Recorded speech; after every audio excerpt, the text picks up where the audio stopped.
What's up, guys? Welcome to a very special episode of Voice Visions. I am Voice of G. I'm here sitting down with my good friend, Chris Santiago. Thank you so much for being here. Thank you for having me on the show, man. Been wanting to be on here for a hot minute. You just started. I like your content, bro. Got started, I think 3 months ago now, and Something I was like I have to get him on. We've been trying to plan this for months around work and everything, and finally now we have a quick little bit of time to go and knock it out. So figure we do it now. So thanks for having me on again, bro. Yeah, definitely. I would say you're one of my biggest actually inspirations too. So you have your own vlog as well. You have your own production team as well. FIU. That's you're a part of it. Yeah, you're definitely. A part of it, man. And so I was like, yeah, definitely I have to get you on talking about your channel and what you do with your belt, right? You do like a lot. You do a lot of stuff with WWE, right? Not particularly with them. That'd be kind of like.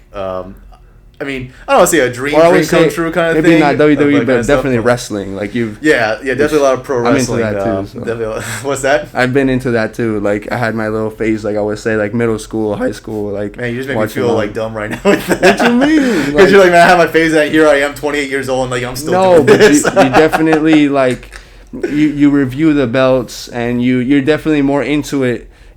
I guess detailed into it than at least someone who's a casual. You know what I'm saying? Yeah, I respect that. Like you found definitely a niche. I feel you, within that industry. Like that's dope. Yeah, it's always been a part of like my childhood growing up. Mm-hmm. I remember I just started watching. I don't know if you remember back in the day, like I don't remember if it was on Nickelodeon or if it was on Cartoon Network. One of them had a show called Lucha Libre. Oh yeah. And it was like, of course, like the Mexican style pro wrestling and everything with the luchador mask and everything and the high flyers and all that kind of stuff. So that was always fun to watch. And then I guess I just never saw it like on TV like pro wrestling like live. Mm-hmm. So then all of a sudden my brother started watching like Monday Night Raw one night, and I remember thinking like, oh my god, like this is like a real thing, like this is amazing. So we started watching it together growing up. My brother and I every Monday night. We'd watch Raw together, and that just kind of grew a bit more. And then I started watching on my own from there. And then I kind of fell out in middle school, actually. Like, I fell out in, like, 7th and 8th grade. I stopped watching for those 2 years. Don't know why, just did. And then I kind of caught back into it in, like, 2009, 2008-ish, kind of in between that time. Oh. So that was, like, in my sophomore year of high school when I started, like, getting back into it again. And then at the same time was when I found out that there were more companies out there than just WWE. I started watching TNA, which they had on. That was like their peak of like 2009, 2010 was like their two best years back then. And I was watching it then. That's when I discovered like AJ Styles, Christopher Daniels, Amazing Red, Homicide, Hernandez, and all those like Sting as well. Because I didn't watch WCW was that back in the day. On Spike? It was on Spike TV. Yeah, it was on Spike TV back in the day. Yeah, TNA Impact. Damn, I don't know if you remember that old classic intro. Rest in peace to the guy who voiced this. He was like, TNA Wrestling, cross the line. And it's just like, oh my god, hype. And I started watching all that stuff, and then just slowly I kind of started falling back in love with it, like the whole business, because I started watching Ring of Honor stuff, and then I started watching Independence. And then a few years down the line, in 2014, when I was interning for the CW, the TV station, they had an opportunity for me to become part of a brand new South Florida promotion called Ronin Pro Wrestling, which I still ring announce for today. Oh. And it's just a dream come true doing that. And as far as like the belt thing goes, I've always been a fan of like wrestling belts. I wish I brought one so I could just lay it right here in the front. That would have been dope. But I don't know, like I've always just loved the idea of like a wrestling belt, like the designs of it, like the lineage, like what it meant. So that transcends just pro wrestling. You had boxing championships, you got mixed martial arts championships, you got Bellator championships, UFC championships, like all the boxing, the World Boxing Championships, like just those things. They've always had like my interest. So I always just kind of thought like in the back of my mind, like man, I want to have a couple of my own. So I got one back in 2005 when I was young. That was my first belt. It was the spinner version of the United States Championship that John Cena debuted in 2005. So throwback as hell. And that was my first one. I didn't get another one until 2015. It was my it was a birthday gift to myself during that year, and I got myself the 2013 WWE Championship scratch logo version that The Rock debuted. And I got that one because The Rock is my idol, and I had the pleasure and honor of meeting him one day. And so I kind of felt like at that moment I was like, I need to get this belt to kind of like make everything like wrap around together. So like 2 weeks after I met The Rock is when I got the belt. Damn. And so I got that, and then that was it for a while. I only had two for the longest time, and then just recently, last year, I could say now, last year, 2020 is hindsight is everything, right? But I graduated with my master's degree from FIU. That's awesome. Congratulations. Thanks, bro. Thank you. Appreciate that. And so as a gift for myself to getting through grad school, I got myself the classic 90s version Intercontinental Championship. And when I got that, I was kind of like, like we're in quarantine right now. Now I don't have any homework, basically. I don't need more projects to do or any final thesis statements to write or papers to write, that kind of stuff. I'm working from home now because of the pandemic. So I was like, man, what a time. Let's just put it on for to my YouTube channel. Let's film this video of me unboxing this belt. Right. And I already had like a YouTube channel for like a couple of years. I put up some interviews I've done in pro wrestling with like Sanjay Dutt and Matt Seidel, and I put my ring announcer reel on there, and a whole like vlog series I did with my best friend. We went to California. We did a whole state trip the year before in 2019. So I was like, man, you know what? Just F it. Let's go and let's do this thing. So I went and I got my own cameras and whatnot. I got my own Sony that I had, and then I had my phone, and I went and kind of just like did like a little 2-camera setup, and I was just like, all right, I guess we're doing this. So I went and just got my camera and started rolling on me, like, unboxing this thing. So I went and unboxed it, and I was having a lot of fun doing it because I was like, I'm finally doing something that I've been watching on YouTube for so long that I'm like, man, I wish I could do that kind of stuff, because it's an expensive habit. It's an expensive hobby, I should say. And those things, those things are quite pricey, but that's why I only get them like on like certain occasions. Okay. So I did the whole unboxing thing, and I went and I was like, oh my god, this belt's beautiful. So like everything you saw in my video was like a genuine reaction, and so I edited that, I put it on YouTube, and right now it's sitting at like over 3,000 views. Wow, I was gonna ask what was the initial reaction? Well, the initial reaction was crazy. I mean, like, I never knew what to really expect. I never did like this whole like YouTube path kind of thing, so I didn't know like the whole thing of like plugging in your channel, like, hey, what's going on, guys? Subscribe to the channel right now. Click the link below. Make sure to like, share, and subscribe. And I never understood that because I never was into it. I would watch people do it, but I never like understood like the value of it. And like using proper keywords and hashtags, and putting the proper like tags themselves on the bottom of the video, and sharing it around social media and getting your boys to share it. And it kind of was like, I don't want to say an overnight success. It was really random because I just did it for just for laughs and like for giggles kind of stuff. I never really intended for it to be like anything big, and it kind of like it got a couple thousand views, and I was like, oh wow, like okay, that's kind of nice. That's pretty cool. So after a while, it's kind of like, okay, that was pretty dope and everything. Maybe I'll come back and do another one in the future if I get another belt, or maybe I can start doing something else with belts. So I started then taking my camera and like doing kind of like filming like cinematic highlights. So I would like focus on the details of the belt and everything, on the strap, on the plates, the etching, and like the logos and all that kind of stuff, and just make like a little like minute 30-second video of it so people can watch. Just take a look at it, basically, kind of all stuff. The details, and like you said, like in each belt, and the what are they called, like inscriptions or so it's kind of like logos, blocks, and everything, and like banners is what they really call it. Banners. Okay, banners. Like where you see like champion, like world heavyweight, and all that kind of stuff. It's like they're called banners. Okay. So did that, and then a buddy of mine who lives overseas in Qatar. I gotta give him a quick shout out. That's Kinshaza Wrestling on Instagram. His name is Bader, and he is like the king of taking belt photography. Cool. Love you, dude. If you're ever watching this, love you, dude, and thank you for helping me get to where I am today, man. You're amazing, and love you for that, man. So he and I have gotten kind of tight over Instagram. We talk about belts all the time, that kind of stuff, and then he went and got himself the the Stone Cold Steve Austin WWE Championship, which is called the Smoking Skull belt because it has a giant skull in the front of it. Okay. He got that, but like a legit like J-Mar, like the guy who made the original, like a legit like belt like from him. Wow.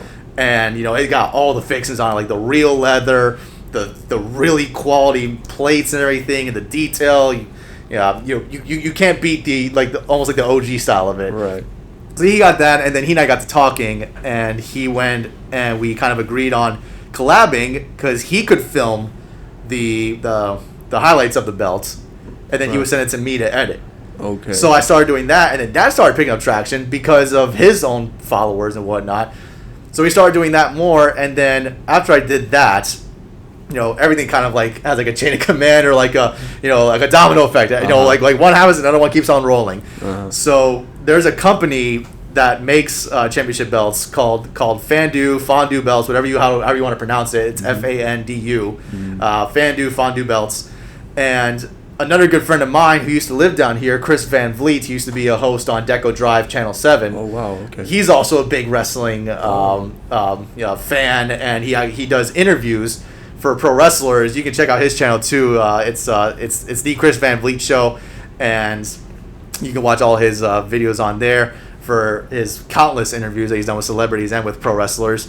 But he was tight with the guy over at, or I should say he is tight with the guy who owns Fondue belts, and he showed him the Smoking Skull video that I did, and apparently the guy was so impressed that he told Chris to tell me, hey, they want to send you a free belt. Oh my god! To go and do an unboxing and like do like highlight videos of, and I'm like, are you serious? Like ultimate hookup. For me, the ultimate hookup. Like that was insane. So I kind of like lost my mind when I got that text. So I was like, yes, absolutely. So Chris put me in contact with this guy, and we got to talking. He sent me a beautiful Big Gold, which is like the World Heavyweight Championships. I don't know if you remember like what like Triple H used to have all the time, like the bigger one, that kind of stuff. So they make those, and he sent me one of his, and I was just blown away with the details. I never saw one up close before. Right. I would see him on pictures, and I would see him in video, and I would see him, through posts and everything. But I never like held one in my life. So to actually get this, was it heavy? Oh yeah, yeah. It's my heaviest belt. That thing's easily between 8 to 10 pounds. Wow. Just that. So that's pretty intense. So. I filmed that, and that's my highest viewed belt video as of right now. The unboxing of that Fondue belt, I think it's at like 3,600 views right now, sitting, and I posted it back in September, so it's only like 3-4 months old. And just in that amount of time, and I'm just like, okay, cool. And then I started filming more content. Of course, these guys are plugging my channel, they're plugging my social medias, so kind of built it from there. And yeah, and I've done a few more belt unboxings as you've seen and whatnot. If you guys ever want to check it out, you can. Yeah, definitely. You can find my YouTube channel. Just type in Chris Santiago Productions, and you should be able to see me in one of my wrestling interview ring announcer promo pictures as my profile picture. Yeah. And just click on there and check out all my videos that I got on there. But yeah, man, to kind of wrap it up really quick, just. The rest is history from there, so I'm just trying to see what I can do to keep building it. I'll be putting your video, your channel on the description and stuff, so people can definitely find you, and your Instagram as well. Yeah, thank you, man. Definitely appreciate it. Yeah, thanks, man. But yeah, that's just kind of like the belt story so far. Okay. That's like the belt story. We could talk forever about it, but I don't want to take too long doing that because then I'm just gonna be like a belt mark, which I already am. I mean, it's an incredible story, like how you just I don't want to say stumbled, but you definitely found this thing that you really like doing, and it's just taken off. And like the story isn't done yet. It's every day, right? I'm sure you wake up to new views or new comments or people like hitting you up like, hey bro, that belt video is badass. Like it's gotta feel good that it's in some way that work has paid off. Yeah, it's definitely been kind of rewarding in its own way, just because it's always been something that I kind of wanted to dip my toes in, and obviously quarantine gave us all like a challenge to kind of overcome in some form or fashion. Like you really started popping off with your music a lot more, and your own promoting, and now you're doing your podcast deals, and you've been killing it so far. So things like that have like challenged us in our own certain ways. So I was fortunate enough to still have my job and everything, and still be able to stay healthy, keep my family healthy, keep my girlfriend healthy. Shout out to Sophia, and just really put my health first and whatnot, and then my side hustles kind of like like there as well, and I kind of just thought, why not? What do I have to lose now that I don't already have? Of course. It's always one of those things where you kind of like take like your big leap, and I took that. I don't want to say a big leap. It's not that dramatic, but just for some might be for somebody putting themselves on camera and doing everything, the editing and stuff. It might be a big leap for them. Somebody who's just getting started. Yeah, and like me, I've always been like in front of the camera and behind the camera. I've done both for my entire career in broadcasting and production. So, being on camera has never really frightened me. But then I would get comments and like texts, from like friends that would say, I could never do that. Like, I could never get in front of the camera like that and, like, talk by myself, basically, and like, do a review or something like that. Like, or, like, just let alone get on camera. Like, I wouldn't know what to do. And, obviously, I always just tell people, because it's true, like, if a guy like me could get over that sort of, like, shell and break out of it, I mean, anyone can really do it, honestly, and we all have the courage and the power and the self-confidence to do it. You just got to find the thing that will do it for you in a way. Like find something that you're passionate enough to talk about, like with you and your music and whatnot. Trying to interview Miami artists and like Miami creatives and that kind of stuff. It's that for you that like, all right, cool, I'm gonna get in front of the camera now. Let's do this thing right now. That's what you like. You find your passion in. That's what you find yourself doing. And for everyone, it's always finding that one quick little thing. And for me, it was doing that one Intercontinental unboxing belt review that I was just like, all right, man, like maybe this can be fun kind of stuff. And let's dive deeper into it. So just trying to see what the next chapter is right now, honestly, for the channel, and just I'll do my occasional also vlogs and whatnot. If Sophia and I go on somewhere, go on trips. We did like a whole Boston vlog, and then she took me on a surprise date night, and so we went and we filmed all that. And then recently, for Christmas Eve, we went to a like a little light show over in Pinecrest, and we filmed that as well and made a little video. So I always just try to throw in a little extra things here and there. Right. It's just always just fun to create. I like creating, and I like to edit videos. I feel like that's where my skills really flourish there. I like to edit. I like to create. I like to film, and just kind of give people something to watch and enjoy. That's always the kind of thing that fulfills me the most. Dope. Yeah, like I had an interview with Nels Get Live. Shout out to Nels. Hey, shout out to Nels. He said in that interview, like, the past year with the pandemic and everything.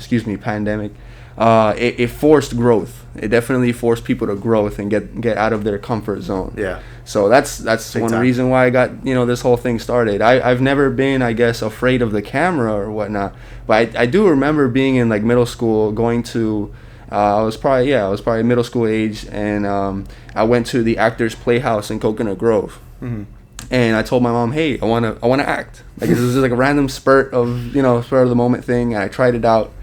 And I had to recite this. It was like 3 or 4 paragraphs. It was like a monologue about some kid who his parents were getting divorced, and he was just going through this like horrible time or whatever.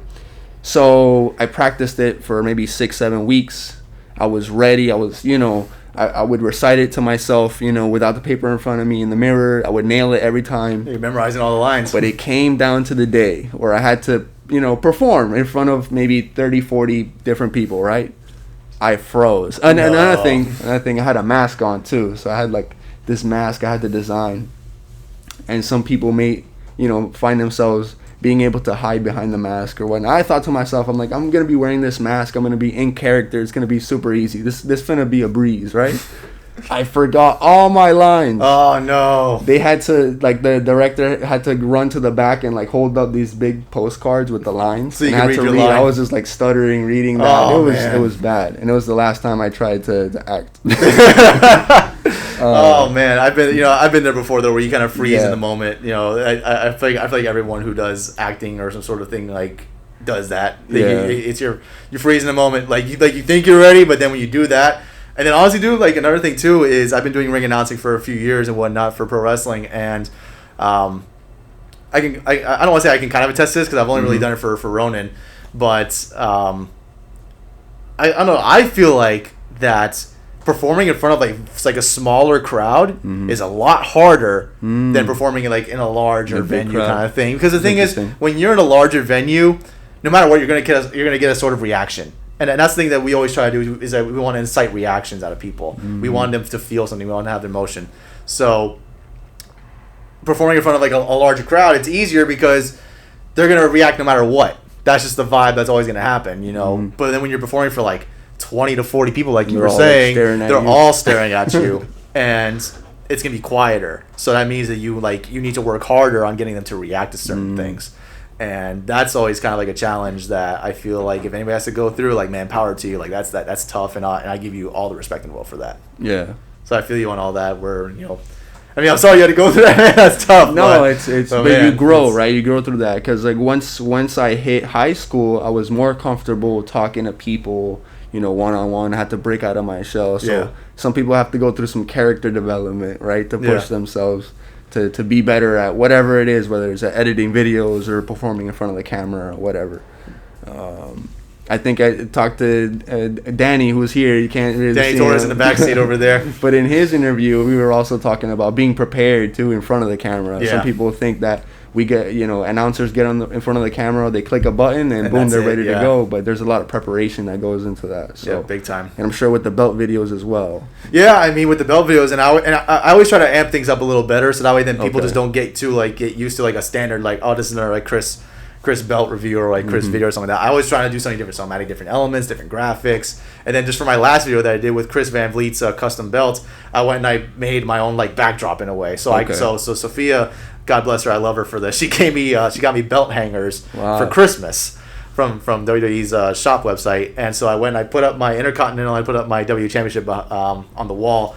And I was like, you know what? I think it's time for like a different change of scenery. So I got my camera, and when I set it up, and I put myself in the middle between the two belts kind of thing. So you have a backdrop. So it kind of makes sense. This is a Chris belt review thing.